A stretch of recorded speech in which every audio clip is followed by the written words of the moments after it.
তোমার নাম কি? সিঞ্জয় সরকার। তোমার বাবার নাম কি? সিঞ্জয়। বাবার নাম? বাবার নাম বাবার নাম কি? শকুন। তোমার বাড়ি কোথায়? বাড়ি নবাবগঞ্জে বাজার। আচ্ছা, তোমার দেশের নাম কি? দেশের নাম কি?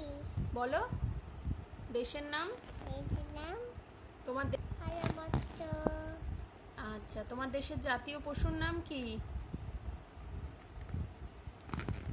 তোমার দেশের জাতীয় পশুর নাম কি বলো? তোমার দেশের জাতীয় পশুর নাম কি?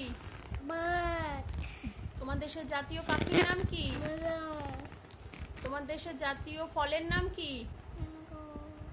জোরে বলো। তোমার দেশের জাতীয় ফুলের নাম কি? তোমার দেশের জাতীয় ফুলের নাম কি? তোমার দেশের জাতীয় ফুলের নাম কি? তোমার দেশের জাতীয় তোমার দেশের জাতীয় ফুলের নাম কি? আচ্ছা, জাতীয় প্রতীক কি? জাতীয় প্রতীক কি? তোমার দেশের জাতীয় প্রতীক কি?